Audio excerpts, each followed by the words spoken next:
Hey, congratulations, everybody. Tennessee basketball picked up the top-ranked player in the transfer portal. This according to one prominent college basketball analyst. Who is it? Who said it? And how good can this Tennessee basketball team be? All that and more. It's your Monday Lockdown Vols.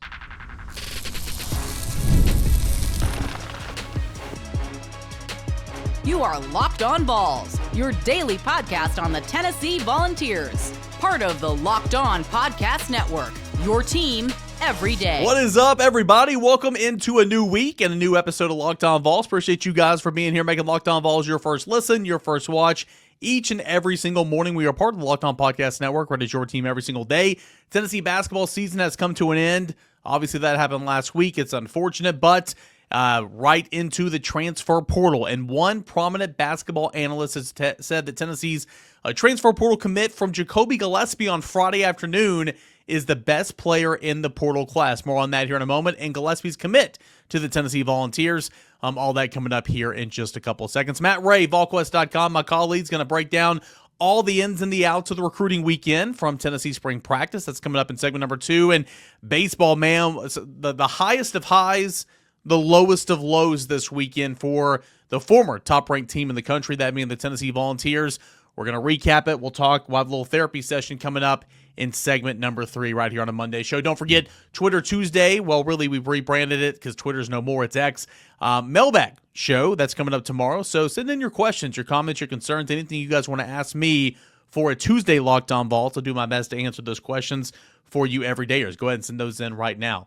Okay, so Jacoby Gillespie has committed to the University of Tennessee. We previewed it. We talked about it. We mentioned last week on the show all the connections that he has to East Tennessee. So in case you missed that show, Jacoby Gillespie coming from Maryland, where he was a third-team All-Big Ten performer. His lone season with Maryland. He spent his first 2 seasons in college basketball at Belmont. But what's notable here is he is from East Tennessee. He is from Greenville High School with the Green Devils. And he is right, I wouldn't say the backyard, but it's the East Tennessee landscape. You consider him to be a local prospect, right? I mean, Greenville is in the TV viewing area of Knoxville, Tennessee. So, that's great. I mean, it made sense in so many different realms, but that being the most important one, he's an hour away from his family. His family can come to every single game at the Food City Center. That makes a whole lot of sense. And, obviously for Gillespie, he's coming from Maryland, where I don't have him in front of me. I had him last week, and I do apologize. But his numbers essentially, he averaged about 14 points per game. He shot 43% from 3. He was shot 45% from the floor, I believe. He's a really, really nice player. He's a point guard, but he's a 3-point shooter. And he's going to bring a lot of scoring and a lot of playmaking ability to a backcourt that we know has been depleted now because Jemai Machak is gone, and you've got Zakai Ziegler that's gone, Jordan Gainey's gone, Chaz Lanier is gone, and Tennessee's trying to rebuild its roster, but specifically trying to rebuild that backcourt. And a great starting piece with that is getting the commit that Tennessee got Friday afternoon with Jacoby Gillespie. Tennessee went up and saw him, met with him in person last week, and Rick Barnes essentially said, "Hey, you got the keys to the car here." Gillespie said, after that meeting with Barnes, it was great. He's a funny dude. He sells a lot of jokes and stuff. Basketball-wise, he told me that he needs a point guard. He said, "I'm going to have the keys to the car, and he wants me. And once I commit, he's going to get a lot of players too." That is awesome. Here's the stats. 36 games at Maryland this past year, averaged 14.7 points per game, 4.8 assists per game, and 31.6 minutes per game. Shot 45% from the floor, 40.7 from three-point land, where he made 87 three-pointers on 214 attempts. So 87 is a pretty big number. It's not what Chaz Lanier did this past year. It's not what it's not what Isaac McNeely did at Virginia, who Tennessee had on campus last week, and ultimately he did not choose Tennessee. He is going from Virginia to Louisville. Louisville making a whole lot of gains in the transfer portal. But 87 three-pointers, it's not a small number. So that is really, really good. So how good is Jacoby Gillespie from Maryland by way of Greenville High School, really by way of Belmont, now coming to Tennessee, coming back to East Tennessee? How good is Jacoby Gillespie? Well, according to prominent basketball analyst Evan Miyakawa, and I've written his name so many different times. I've referenced his work so many different times. I'm still unsure if that's how you say his last name. And I checked with a couple of people before I recorded this episode, and they had the same pronunciation as I did. Evan Miyakawa. But he does a lot of great work. If you want to follow the ins and outs, the analytics of college basketball, he does some fantastic stuff over at evanmiya.com. evanmiya.com. But anyway, he has Gillespie ranked as number 1 in the transfer portal, gave him a 5-star rating with a performance rating of 6.69, an offensive rating of 4.48, and a defensive rating of 2.21. Obviously, he's an offensive first point guard. In case you're wondering, number 2 on his list in terms of players in the transfer portal is UCLA transfer, former New Mexico guard Donovan Dent, who had a 6.63 rating, and he had a 6.3 rating, and the list goes on and on. I think that number 3 on that list is Morez Johnson Jr. from Illinois going to Michigan. You've got a lot of names on this list here, but at the top, according to Evan Miyakawa, is Tennessee's transfer that it landed from Maryland in Jacoby Gillespie. That's awesome. That's really, really good, and Tennessee wanted to make him a priority. They made him a priority. They got him. They recruited him, and now he is in the boat for Tennessee, and that is fantastic. Now you got to build around Gillespie for sure. I mentioned Isaac McNeely, who was on campus earlier last week. He visited with Tennessee after Tennessee's Elite Eight loss, ended up going to Louisville. Jalen Carey is a guy that Tennessee fans probably are familiar with. Vanderbilt, he's a forward. He performed really, really well against Tennessee. Tennessee is very much involved there, and we'll see if Tennessee can finish that one out here earlier in the week, but we'll see what happens. But of course, he's from Vanderbilt. Tennessee's linked to him, and Tennessee's got a lot of interest in him. And we'll see if Tennessee can get that done here in the next little bit. Rodney Rice, also a teammate of Jacoby Gillespie from Maryland. Of course, Maryland's coach left and went to Villanova. Rodney Rice is the name that's been linked to Tennessee. Elijah Freeman from LMU, Division II, South Atlantic Conference. What's up? Carson Newman played him. He's a wing. Tennessee's been linked to him a little bit. But notably right now, I think Tennessee's top targets, at least right now, probably Jalen Carey from Vanderbilt, now that you got Gillespie in the boat. And then, Tennessee's circling back around in the high school ranks to Nate Ament, and 5-star, one of the best players in the country, but it felt like Tennessee's been behind in this one for quite some time. Duke very much in there. Louisville's in there, but Louisville's been spending a lot of, it's been spending a lot of resources in the transfer portal already. So do they have enough to finish that one off with the 5-star wing player? I don't know. Arkansas is in that one as well, and Tennessee historically, when going up against Coach Cal, doesn't really fare well, but feels like Tennessee's circling back around and wants to get that one across the finish line. At the time of this recording, I don't know if that's going to happen, but certainly Tennessee's going all out trying to get the 5-star, from the high school ranks. And Tennessee essentially, Rick Barnes is wanting to build this roster kind of how Florida has it right now with a shooting guard. 4 big fours. You got to have a point guard, Point guard, 4 bigger options, shooting guard in there, but some bigs that can stretch. And that's kind of what Florida's done this year. And obviously Florida, playing for a national championship now. So we'll see what this roster looks like. But Jacoby Gillespie, a great first piece from the transfer portal. And according to Evan Miyakawa, the number 1 ranked prospect in the transfer portal from Maryland, Jacoby Gillespie, is now coming to Tennessee. That happened Friday afternoon. That is awesome. Some other names again to just keep an eye on: Donovan Atwell from Maryland, Rodney Rice from Maryland, UNC Greensboro guard Donovan Atwell, Lamar Wilkerson from Sam Houston State. I mentioned Elijah Freeman from LMU. Those are some other names that kind of been linked to Tennessee a little bit. But I do think that first up on the list now that Gillespie's in the boat is probably Jalen Carey from Vanderbilt. Of course, Tennessee again replacing Ziegler, Meshack, Gainey, Igor, Chaz Lanier, Jonathan Stone-Dubar. You got Okpara coming back, J.P. Estrella, Cade Phillips, Bishop Boswell. You're adding Amari Evans, Dwayne Brown, and Troy Henderson. And again, note in regards to Nate Ament, Troy Henderson, travel ball teammates in the state of Virginia with the 5-star wing. So maybe that can play into Tennessee's favor as well. But good news on a Friday afternoon, and better news over the weekend when Evan Miyakawa ranked Tennessee transfer point guard Jacoby Gillespie, the Greenville native, as the number 1 ranked player in the transfer portal. We'll stay recruiting. We'll talk traditional recruiting in the high school ranked Tennessee football. One more week of spring practice. The Orange and White game is coming up this Saturday, but loads of prospects on campus this past weekend. Who did Tennessee move the needle with the most? We're going to ask Matt Ray of VolQuest.com when we return right here on your Monday morning edition of Locked On Vols. Go ahead and stay tuned. This is a message from sponsor Intuit TurboTax. Taxes was waiting and wondering and worrying if you're going to get any money back, and then waiting and wondering and worrying some more. But now Taxes is matching with TurboTax expert who can do your taxes as soon as today. It's an expert who gives your taxes their undivided attention as they work on your return while getting you real-time updates on their progress so you can focus on your day. An expert who's going to find every deduction possible, file out every single form, every investment, everything you need with 100% accuracy. Also, you can get the most money back guarantee. No waiting, no wondering, no worries. Now, this is Taxes. Get an expert now with TurboTax.com. Only available with TurboTax Live full service.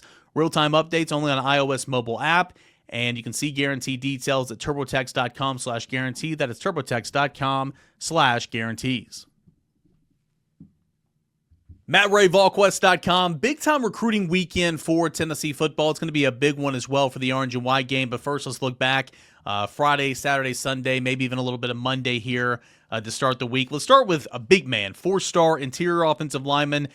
First time visiting to campus. Sounds like it went really, really well. And Tommy Tofi from Sacramento, California, making his way out here to East Tennessee. Yeah, massive is probably the proper term for Tommy Tofi. 6'7", 350. Yeah, and he measured in right at about 6'6.5", 345. So that bio is accurate. He's a guy that moves really well, pretty versatile guy, could play inside or outside in Tennessee's offense. He carries his weight really, really well, but you can tell, if you go over to social media and look at his photos, his dad's a big guy. His dad's as big as he is in terms of just, length and carrying it height. So, he's a pretty natural guy, moves pretty freely with everything that he does. And Tennessee's been recruiting him for some time, dating back to January. Even before then, obviously, but Tennessee was out on the recruiting trail in Sacramento, checking on Tommy Tofi during the contact period when they were able to get out on the road. And, I just think that he's a guy that needed to get out here and see campus, and he saw it this weekend, and he was pretty clear. Tennessee really exceeded expectations. They blew him away. He was really impressed with the takeaways from Glenn Ellerby and Josh Heupel on the practice field, in the film room, in the meeting rooms, and then in the one-on-one meetings that he had with those guys. Tennessee is one of the schools in line to get an official visit from him the weekend of June 13th. And, to me, Eric, Tennessee's very solidified in this recruitment now. It's going to be tough to pull a big guy from the West Coast like that, but the Vols are one of those teams now that I think is a serious player, because in talking to Tommy Tofi, you can see how genuine he is about the brotherhood and the culture. Those things line up at Tennessee. I think he's kind of known. He knows some, guys that have been around the program and, talked to guys before getting here, but the football fit now lines up at Tennessee. So he's got some real intrigue in the Vols. He'll see Cal, he'll see Utah, he'll see Ohio State, and potentially some others out of his top 8 schools, along the way. But Tennessee's very much in this after the weekend. Yep, sounds like Tennessee certainly played their way into this one for sure. Tommy Tofi, 4-star interior offensive lineman, a top 155 player in the country. Let's go to Oakland High School, a guy that Tennessee's been after for quite some time, a safety. Craig Tutt, 4-star. He's been on campus several times. Was back on campus this past weekend. How did Tennessee fare with the in-state native? Yeah, it was important for Tennessee to get Craig Tutt back to campus. He's been here enough to know the lay of the land. He's been around the staff some, but to have that more one-on-one setting was important to him. He was one of the last guys to leave yesterday afternoon as things were wrapping up. He was in, with Tim Banks, Willie Martinez, Josh Heupel, just good conversation. He told me that the family was really enjoying the visit. They had a good time. He really enjoyed the visit. He got to see a lot out on the practice field. Feels like Tennessee's continuing to turn the heat up there more with Michigan and Ole Miss very much involved. But Craig Tutt's not been on the road a ton. Austin and I talked about this yesterday when we were breaking things down.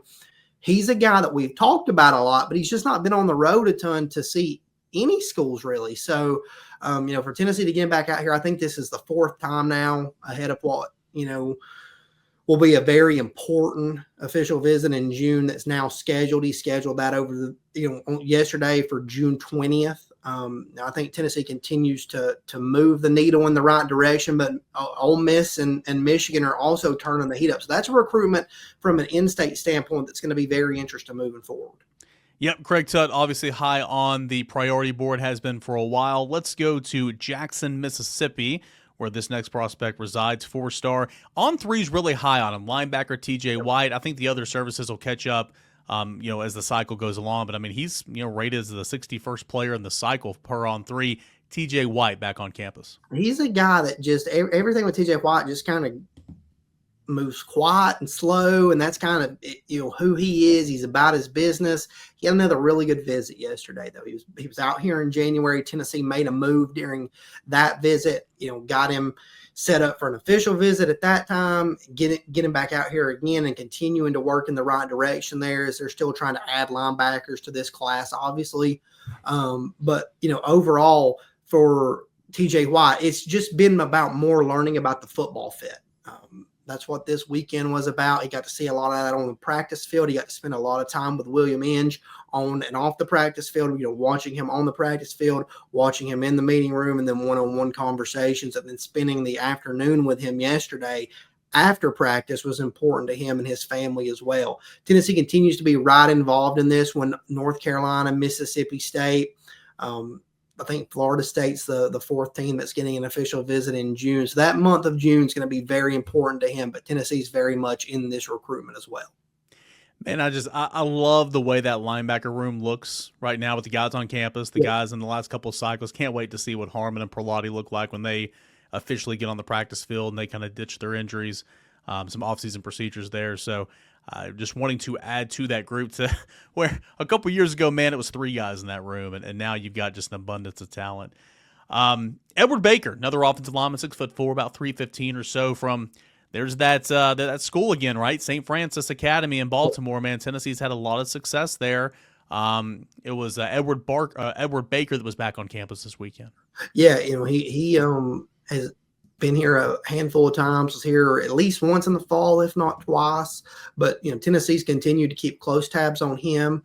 He'll take an official visit in June as well. And I think coming out of this visit right now, I think Tennessee's put themselves in a position to, land Edward Baker as they continue to work and evaluate these interior offensive line targets. But he's a guy that I think coming out of this visit and talking to him, they move the needle. He's going to take his official visits and he's going to go through a lot, but I don't really know exactly where Tennessee was coming into this weekend. It was clear that they had been in it. They'd been in those top 8 schools, a school that he's consistently visited, consistently talked about. But coming out of this weekend, you could see that a lot of things started to line up for him. So, we'll kind of see where things go for him in June. But Tennessee, I think, really made a nice move with him over the weekend. Let me ask you this, man. Carson Sneed, Tennessee commit, in-state tight end. He's been in this class for quite some time, but he's come out. He told On 3 last week, "Hey, I'm going to take 6 official visits." Yep. That's not what you ever want to hear. It doesn't mean anything's wrong, but going to be looking around, right? And so Tennessee had another tight end on campus this past weekend, Matt Ludwig. Tell us about Ludwig. Tell us about the tight end recruitment right now. Did Tennessee make a move here? Does Tennessee need to put the full court pressure on, considering Sneed's eyes maybe elsewhere right now? Yeah, so I think when you look at it, Carson Sneed's visited a number of these schools already that he's talking about taking official visits to. He's been to Ole Miss, he's been to Miami, he's been to North Carolina. He's got an official visit, worked in there for UCLA as well, so he'll see them at some point. And we're talking those are starting soon. He's got a visit coming up April 25th that will start his official visits late, and then one in May, and then a month full in June. So we'll kind of see what he chooses to do. He was also on campus over the weekend, spending time with Alec Ablin, talking through some things, watching the tight end room yet again. So we'll kind of see what he chooses to do in terms of that, where that goes, how many visits he ends up taking. But Tennessee had Moose Ludwig in. He's a guy Alec Ablin went and evaluated out in Montana during the contact period, just checked in on during that time, got his eyes on him, had a chance to talk to him. Tennessee had obviously evaluated him before then, as the film started to wind up. But he's a guy that's caught the attention of programs across the country, even where he's at there in Montana. I mean, you just don't hear a ton of guys coming out of Montana. But I think maybe looking at his own 3 profile, and I may be wrong here, Eric, if you got it in front of you, I think Matt Ludwig is, a top 5 tight end in this class. Yes. So he's a guy that visited Georgia before coming up to Tennessee, and he will continue to take some visits. Tennessee's expecting him in town on an official visit in May, and I think the Vols are very much in the mix here now after this weekend, a weekend visit that went very well, as he told Austin Price. Would Tennessee take 2 tight ends in this class? Yeah, I mean, I think right now, I think they most certainly would. If Ludwig called up and wanted in, I think they would both certainly take both. Gotcha. Yeah. You never hear a lot of football from Billings, Montana, but boy, there are some great television shows set in Billings, Montana, that and around that area. Hey, last one before I get you out the door. Can't bring you on and ask you about a 5-star that was a headliner for this weekend at the running back position, Savion Hiter, a guy that's been linked with Tennessee for quite some time. I mean, again, he can pick and choose where he wants to sign with, and this one's not, I know this one will be one of those to where it's going to go all the way to the end, regardless of the decision that he makes beforehand. But back on campus this past weekend, what was kind of the talk with Hyder coming out of the weekend? Yeah, so we didn't have a chance to catch up with him before he checked out. But by all accounts, folks we've talked to, this is a visit that went well. It was important to get him back down here again. He's seen some of those finalists in the last few weeks or in the last few months here since he's seen Tennessee last, which was in November before getting back to campus this weekend. So he's seen Georgia. He's been to Michigan. He's been back to Ohio State. Now he's been back to Tennessee. Now we'll see what is kind of next for him. But he's, as I told Austin yesterday when we were talking through this, I said, Savion Hiter, I said, for a running back that has all these choices and everything that, you just mentioned, I said, he's never really deviated from his plan from the first time I talked to him. He has stuck to it. Like, I'm going to get on the road as often as I can, and I'm going to see every school that I think I need to see. And I'm going to cut this list down as low as I can cut it. And then I'm going to take official visits and I'm going to make my decision. That's what he's on pace to do right now. So these visits that you're getting in here in the middle, they're just not another trip to hang out. It's a detailed oriented visit for him. So I think for him to be back around Darrell Sims as that relationship continues to grow, have a chance to see what Tennessee's doing with the young backs out on the practice field, especially a guy like Peyton Lewis, who's from Virginia. I think that's important to him. I think, there's a combination of things at play for Savion Hiter, but really I think it's still going to come down to those official visits, and Tennessee's going to get the last touch, and they set themselves up nicely there. Some guys do get a quick trigger and do something earlier, but, right now with Hiter, he's stuck to that plan through and through, so we'll kind of see where things go. But for me, by all accounts, things went well for Savion Hiter this weekend, and we'll see where things go moving forward. But Tennessee continues to be right in the mix of probably the most competitive running back battle in this cycle, and there's several competitive running back battles in this cycle going on right now. That's a position group that's loaded in 2026. Hey, Matt, out the door, man. I know we don't got much time. It's about 30 seconds or so, and it's early in the week, so this can change. But who are some of the guys you expect, some of the headliners you expect on campus this weekend for the Orange and White game? Yeah, that's a good question, Eric. I think Tennessee's done a really good job of getting some guys back into town here throughout the spring. So I think you'll see plenty of 2027s in town this weekend. And we'll see who they get back over potentially. They're working to get Braden Rouse in town. That would be big to get him back for the spring game. We'll see what happens there. To me, that would be the headliner. As you're battling, you've got him to campus so many times. Like I think I talked to him one time, 5 times in 5 months. Now, if you can get him back again, it would be very important. So to me, if you get him back, that's the headliner, but we'll kind of see what this week shapes out to be. Not just saying it because I work with these guys, but nobody does it better. Matt Ray and Austin Price over at VolQuest.com. Matt, as always, buddy, thanks so much. Looking forward to a big week of recruiting on Tennessee's campus. Absolutely. Thanks, buddy. That is Matt Ray, VolQuest.com. Ever check your bank account and wonder, where did all my money go? Between dining out, online shopping, entertainment, it's easy to lose track. That's where Monarch Money comes in, your personal CFO giving you full visibility a control over your finances. Monarch Money isn't just a budgeting app, okay? It's a complete financial command center. You can track all of your accounts, investments, spending in one place, so you don't just stop managing your money, but you start building wealth. When I started using Monarch, I realized just how much money I was spending, shopping online.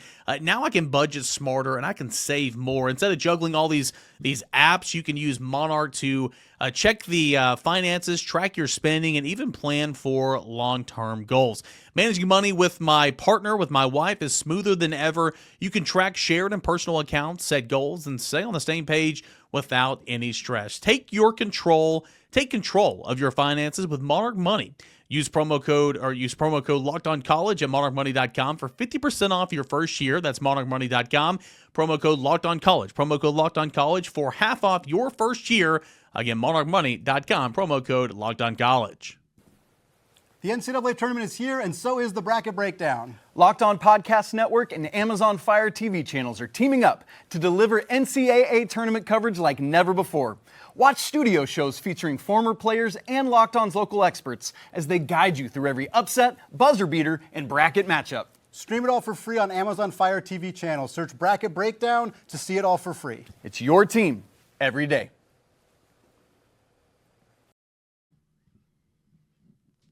All right, guys, welcome back into your Monday morning Locked On Vols. Appreciate you guys for being here and making us a part of your morning routine. You guys know we are free and available wherever you get your podcasts. All right, so some great stuff there, talking transfer portal. Arguably, according to at least one college football analyst, the top-ranked transfer portal prospect is committed to Tennessee over the weekend. That is Jacoby Gillespie. We talked with Matt Ray about some of the headliners for Tennessee football recruiting that was on campus. Also going on this past weekend over at Lindsey Nelson Stadium, Tennessee dropped a Southeastern Conference series to Texas A&M 2-1. Now, this series had the highest of highs and the lowest of lows. Little, I guess a refresher course, if you will, okay? You had Tennessee holding off Texas A&M last summer. June 24th was a Monday night in Omaha, Nebraska. In Game 3 of the College World Series Finals, Tennessee wins 6-5 and secured its first national championship in Tennessee baseball program history. So it's the same team. Well, not the same team. There's some players that have left and everything, but it's the same two programs. A lot of the same pieces, okay, for both teams. But Tennessee, of course, started off the season 20 straight wins, number one team in the country, 9-1 in SEC play entering the weekend, or 8-1 in SEC play. And so it continued to stay where it was, right? The top of the mountain. You have Texas A&M that was the unanimous preseason top-ranked team in the country. It's did not start that way, okay? Entered the weekend 14-14, 1-8 in SEC play. So two teams that have gone in different directions. And, All-American third baseman Gavin Grahovac, out for the season. They've been dealing with some other injuries as well. It's never perfect. But you can't deny, this is what I tried to say a lot last week, my work over at VolQuest and on the Porch podcast that's released every Thursday ahead of the weekend series. Or if it starts on Thursday, I'll release it on Wednesday. Regardless, there's still so much talent on that roster, okay? And I always like to reference Florida last year. Like Florida last year, there were a lot of people that were upset that Florida even made the tournament. They just thought that they were using their name and their brand to get one of those, bubble spots. And look what Florida did. Went on a run, made it to Omaha. Like the talent, you can't hide talent for too long. And there is so much talent on that Aggie roster. And boy, did they come through this weekend. Now, there was a lot of lows, and we'll get to the lows, but the highs of the weekend. And this is why this weekend is just so interesting. Just two polar opposite feelings, right? Rain came Sunday. Tennessee moved the Game 3 up to Saturday. They played 2 nines, a doubleheader on Saturday. But on Friday, Game 1 of the series, Tennessee no-hit the Aggies. It was in 7 innings, still counts. It was in 7 innings because the Tennessee offense came alive and scored, I want to say 4 runs. I don't have it in front of me. I apologize. I want to say scored 4 or 5 runs in the bottom of the 6th inning to get to that 10-run threshold of being eligible for a run rule victory. So Tennessee does that in the bottom of the 6th. Tennessee comes out in the top of the 7th, leading 10-0, get 3 outs, boom, ball game over. But, we were continuing to track it and going on from inning 3 to 4, and then 4 to 5, and then 5 to 6. And, Liam Doyle still is not allowed a hit to the Texas A&M lineup. Now, he hit 2 guys. He walked a guy, I believe. He allowed 3 base runners total in this game. I don't have it in front of me. I apologize. but that's kind of where he was. But he never allowed a hit, and so we knew that was, a possibility. He walked 2, excuse me. So he allowed 4 base runners in the game, this being Liam Doyle. But I still figure there were still 3 more innings left to go, so you never want to put the cart before the horse, as my mother would say. You don't want to presume a no-hitter. You can never presume a no-hitter. But all that stuff happened in the bottom of the 6th inning. It's like, oh my gosh, they're 3 outs away from not only winning this game run rule fashion, but pulling off the 10th no-hitter in program history. Okay, the 5th combined hitter, because it went on to be a combined hitter because Dylan Lloyd came in and got the last 3 outs. The 5th combined no-hitter in program history. And what's even more incredible, the 2nd combined hitter of the season for Tennessee. The season. I say to you, the season. Only one other time in Tennessee baseball program history has the Volunteers logged multiple no-hitters in a season. 1976, they did it 3 times. So we're talking about history right here. And yeah, 7 innings, 9 innings, whatever, it is what it is, but it still counts in the record books. So Liam Doyle had a blister that popped up in the 6th inning. You can see that it was bothering him a little bit. So they had Dylan Lloyd come on and finish the 7th inning. Tony Vitello said that he should be okay. And Liam Doyle talked on the SEC network after the game and said he'll be fine. He talked to us in the media. So after the game, he said he'll be fine. He's pitching next week. I mean, it's going to be tough sledding to try to keep that guy off the mound going back to Ole Miss where he transferred in to Tennessee this past summer. But Liam Doyle started both of those combined no-hitters this year. Liam Doyle, along with 4 relievers for Tennessee, accomplished the feat against St. Bonaventure back in non-conference play. That was a 9-inning game in non-conference play. So anyway, that was history on Friday night. So super, super high. You won 10-0, you run-ruled your opponent, and you threw a no-hitter. So that was, everything was screaming Tennessee, and then Saturday comes, and again, you can't hide talent for too long. And I'm not just going to, sure, a lot of this is baseball. Any team can beat anybody on a given day. It's why you play so many games. It is not football. It is not basketball. Baseball is a marathon, not a sprint. Tennessee had a horrendous day. A horrendous day. It happens. Is the season over? No, it's not. But boy, Tennessee had a bad day. Tennessee dropped both contests on Saturday, 9-3 in game 1 and 17-6 in 8 innings in game 2. Game 2, it was the first time, a lot of first times, and not good notes here, okay? So I'm just going to fly through these here, but I think it's important to point out. It's the first time the Vols dropped back-to-back SEC contests since losing in consecutive days at Alabama last March in 2024. The first series loss at Lindsey Nelson Stadium since dropping 2 of 3 to Florida from April 6 to 8, 2023. The run rule loss was the first for the Vols since falling 16-2 to Georgia last year on March 29, 2024. Prior to Saturday's doubleheader loss that dropped the weekend series 2-1 to the Aggies, the Vols had won 9 straight SEC home series dating back to 2023. The game is the 3rd most runs the program allowed, 17 runs, of the Tony Vitello era. It's the first time the team allowed more than 16 runs since dropping a 22-6 decision to Florida in April 7th, 2018. So a lot of firsts, and not some good firsts. But here's what was the issue. Entering Saturday, I know I'm out of time already. Entering Saturday, Tennessee allowed 17 home runs to its opponents in 30 games. In 2 games to the Aggies on Saturday in a doubleheader, Tennessee pitching allowed 11 home runs. Wow. It's not good. It's not good. I'm not just going to say, oh, that's just baseball, because, I mean, again, sure, you have a bad day. It is not the end of the world, but you allowed as a staff 17 home runs in 30 games entering Saturday. And then you allowed 11 in 2 games. Boy, oh boy, that was not great. That was not great at all. Man, it was they scored A&M in that second game. They had 3 home runs in the 5th inning. They had 3 home runs in the 6th inning. They had 4 home runs in game 1. Just not a good day. A&M, boy, I feel sorry for whoever the opponent is playing A&M next. I think it's South Carolina. Good luck, Gamecocks, because A&M is feeling themselves leaving Knoxville. So it was not a very good day. Season's not over, okay? Season is far from over. But I'll be interested to see how Tennessee responds. They have no other choice. Don Bargo talked to us afterwards. He said, hey, this is the game where sometimes you get your teeth kicked in, okay? You gotta move on. Tony Vitello said, we had a really, really bad day.